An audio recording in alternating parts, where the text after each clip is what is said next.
नमस्कार दोस्तों, आप देख रहे हैं latest judgement with advocate Paresh पुराणिक।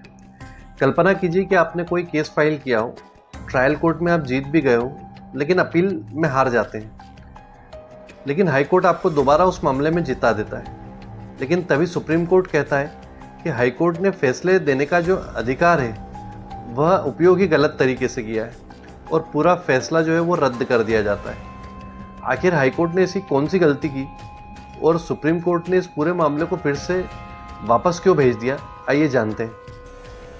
दरअसल मामला शुरू होता है केरल से। वहाँ एक ज़मीन थी और साल 1978 में उसकी आधी ज़मीन जो है वो एक रजिस्टर्ड सेल डीड के ज़रिए बेच दी जाती है। एक साल बाद पूरी 13 सेंट की ज़मीन दूसरे खरीदार को एक रजिस्टर्ड सेल डीड के ज़रिए ट्रांसफ़र कर दी जाती है। कई साल तक इसमें कोई विवाद भी नहीं हुआ, लेकिन 1996 में वही पुरानी मालिक जो है वो फिर उस ज़मीन को किसी दूसरे व्यक्ति के नाम पर बेच देती है।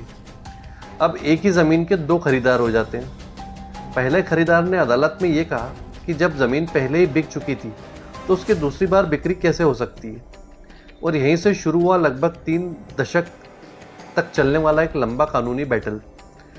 ट्रायल कोर्ट ने दस्तावेजों और गवाहों को देखने के बाद ये कहा कि पहली रजिस्टर्ड सेल डीड जो है वो बिल्कुल लीगल है, उसमें कोई दिक्कत नहीं है, इसलिए बाद की सेल डीड जो है वो अमान्य है।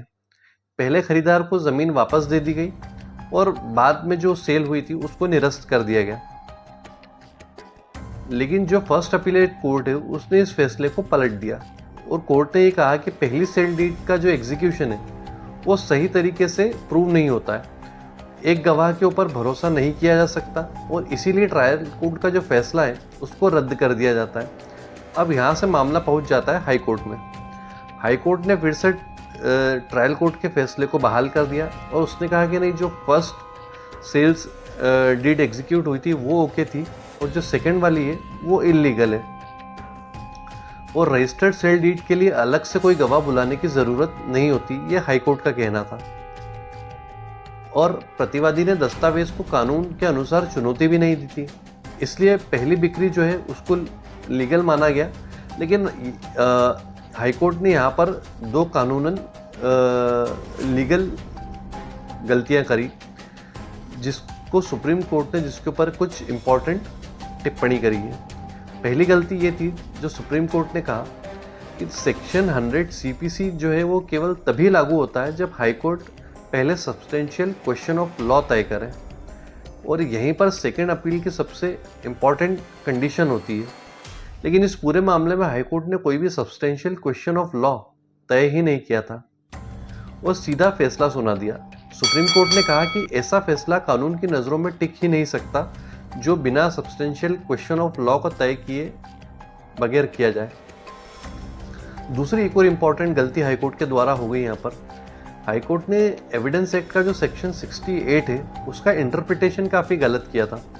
सुप्रीम कोर्ट ने साफ तौर पे कह दिया कि सेक्शन 68 जो है केवल उन दस्तावेजों के ऊपर ही लागू होता है जिनको कानून के अनुसार अटेस्ट करना जिसमें आवश्यक होता है, लेकिन जो रजिस्टर्ड सेल्स डीड है उसके लिए कानून में अटेस्टेशन को अनिवार्य नहीं बताया गया है, इसलिए सेक्शन 68 जो है वो यहाँ पर लागू ही नहीं होता है। यानी कि हाई कोर्ट पूरी तरीके से एक गलत कानूनी प्रावधान के ऊपर अपना फैसला दे रहा था। सुप्रीम कोर्ट ने यहाँ पर कुछ इम्पोर्टेंट जजमेंट्स को रेफर किया और इस निर्णय में सुप्रीम कोर्ट ने जिन फैसलों का सहारा लिया था वो था नाजिर मोहम्मद वर्सेस जे कमला 2020 में डिसाइड किया गया था।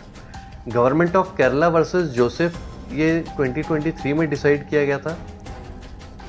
संतोष हजारी वर्सेस पुरुषोत्तम तिवारी, कोंदीबा दगाड़ू कदम वर्सेस सावित्रीबाई, इस फैसले को भी यहाँ पर यूज़ किया गया। हंसराज जी वर्सेस यशोदाबेन और बयानबाई कवारे वर्सेस राजेंद्र धोते।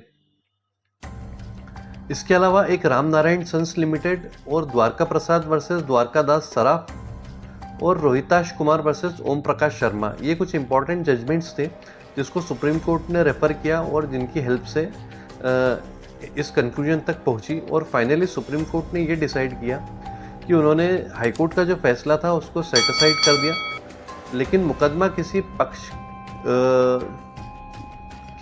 पर्टिकुलर पार्टी के पक्ष में यहाँ पर तय नहीं किया गया, बल्कि पूरा मामला जो है वो दोबारा से हाई कोर्ट के पास भेज दिया गया और ये निर्देश दिया गया कि सबसे पहले सब्सटेंशियल क्वेश्चन ऑफ लॉ तय कीजिए, जो पहले आपने अवॉइड कर दिया था, और फिर उसी आधार के ऊपर सेकेंड अपील का फैसला जो है वो डिसाइड होगा।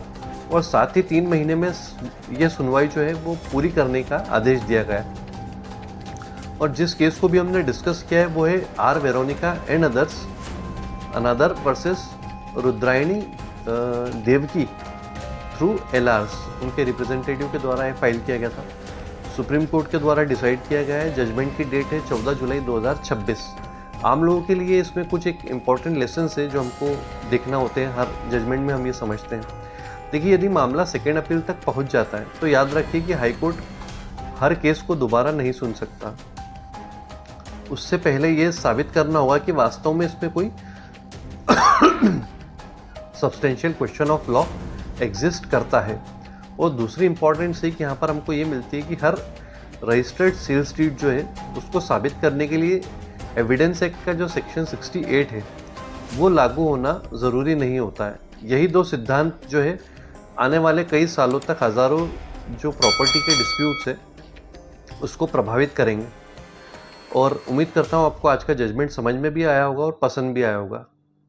Thank you.